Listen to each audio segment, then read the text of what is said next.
Fact that Blake Lively has been rude and cruel to people throughout her career. Oh honey, Blake Lively isn't just spiraling anymore. She's plummeting straight from her Hollywood pedestal as her so-called friends and co-stars line up to expose every dirty little secret she's been hiding for years.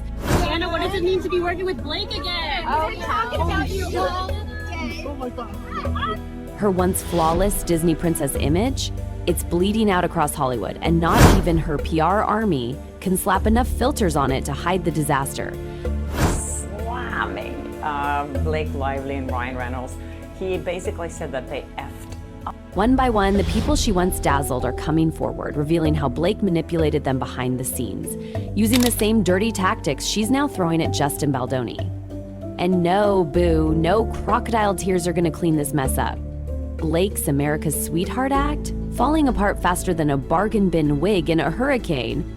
For years, she sold herself as the golden girl. Fake humility, perfect gowns, Pinterest-worthy motherhood, always playing the normal mom married to Ryan Reynolds card like it was her ticket to sainthood.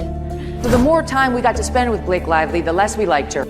Well, guess what, Blake? In 2025, the public is done being fooled. America's Sweetheart, dead, gone, buried 6 feet under.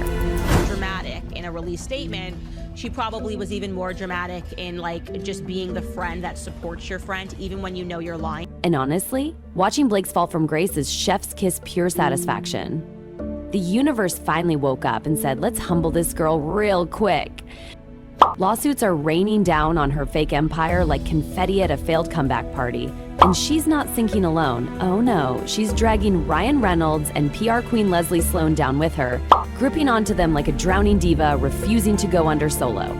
Just ridiculous, and it just feels so incredibly hypocritical. Imagine if Hollywood launched a reality show called Courtroom Clowns. Blake would headline and Ryan would be clapping awkwardly on the sidelines. Fast forward to April 2025 when Justin Baldoni's team politely asked Blake's camp for a basic extension. Just some breathing room to respond to endless paperwork. And Blake, she slammed that door harder than she signs on to another bland, rich white lady with issues movie role. It's just weird. I don't get it. We'll see why, but they seem to want to make it as difficult as possible, which I guess is part of a plan. And if you want to be and all to drown them in paperwork is what they're trying to do. And maybe I could see that maybe of just like Justin's side has so much more going for them. While Justin's team tackled 500 plus discovery demands, working overtime like it's finals week, Blake's team decided they were too fabulous to even answer. Pro tip, Blake, judges don't hand out Oscars for diva tantrums. And with the trial date creeping toward March 2026, baby, those tantrums are not helping her case.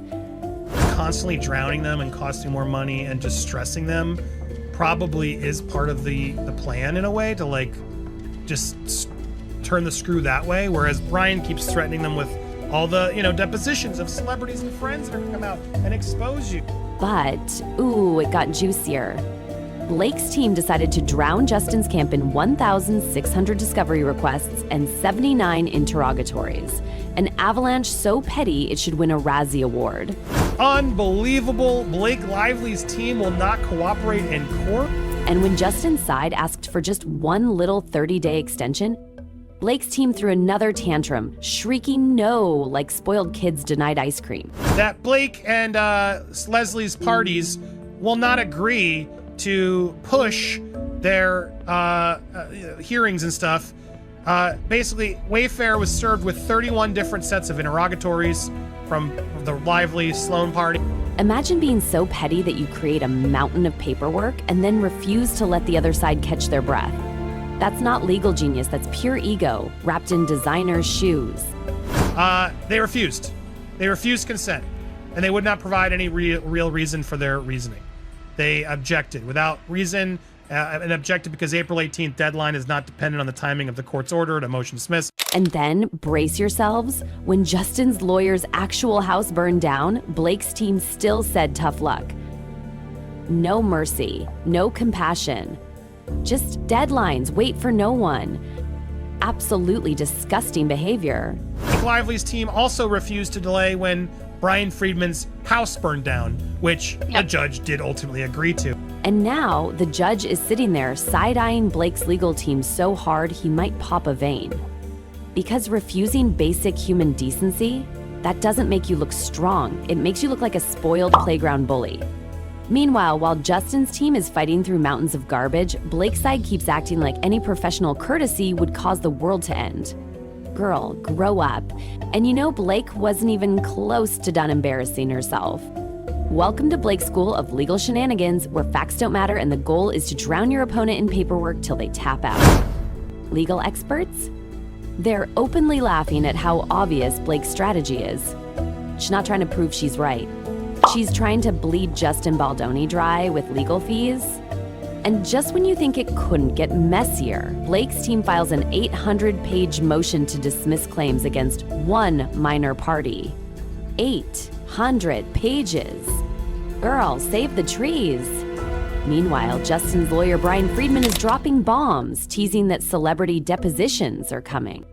Imagine Blake and Ryan, under oath, no PR team feeding them lines, no Instagram filters to save them. Ryan better perfect his sad puppy look because it's about to get real. And the hypocrisy. Blake and Leslie Sloan are whining about how much paperwork they have to handle when they're the ones who flooded the case to begin with. It's like setting your neighbor's house on fire and then complaining about the smoke. At this point, even the court staff are probably rolling their eyes into next week. And honey, this meltdown is far from over. Because Blake decided to pick a fight with the New York Times. Yes, the actual New York Times. Girl, what are you doing? Turns out, some very suspicious metadata suggests the Times might have been a little too friendly with Blake behind the scene. Not journalism, more like fan fiction at this point. And if Blake thinks she can win a defamation case against the Times, bless her heart. Not even Trump could manage that, and he tried harder than anyone. Judge Lyman already warned her months ago, stop wasting everyone's time. But Blake, she never listens. And if you thought it couldn't get worse, in comes Harvey Weinstein, popping up from the sewers to defend Blake publicly. Imagine sinking so low that even Harvey Weinstein thinks he can save you.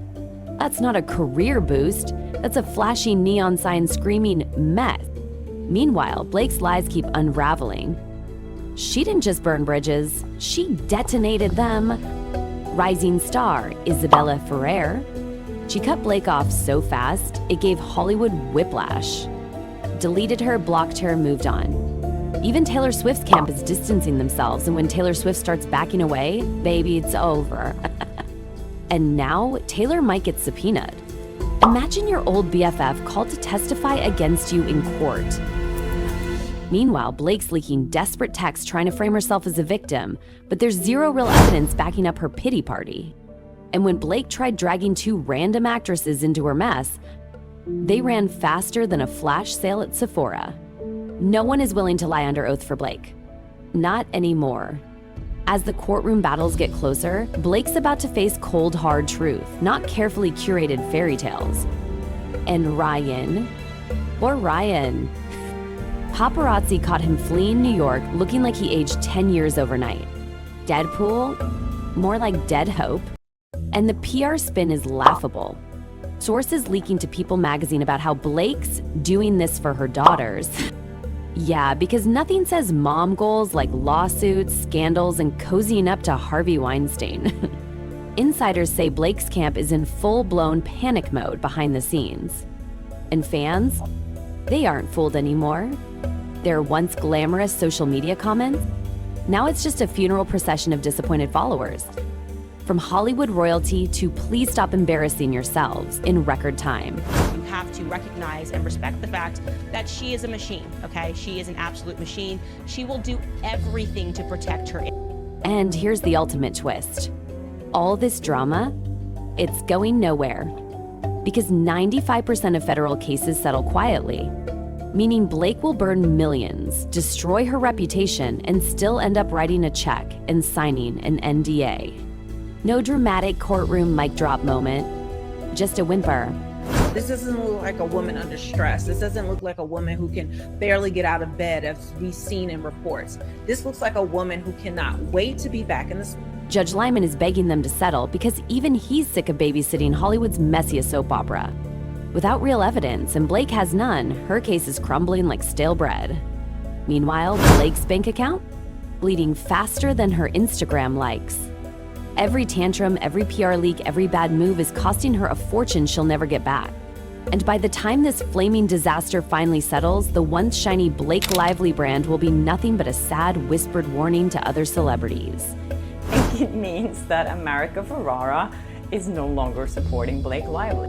Because here's the cold hard truth. Blake built her career on fake vulnerability designer gowns and carefully curated lies. And now all the smoke and mirrors are burning down, with everyone watching. Justin Baldoni, he doesn't even have to fight. He's just sitting back, popcorn in hand, watching Blake implode. Intense year. This morning I sent a text message. I had anxiety. Why is that? I haven't talked about this yet, but Hollywood's former golden couple, now they're Hollywood's biggest cautionary tale. From couple goals to courtroom jokes, faster than you can say bad PR. And in the end, the only common denominator in all this mess, it's Blake. Because the fairy tale is over. The audience has left. And the spotlight is flickering out for good. Out.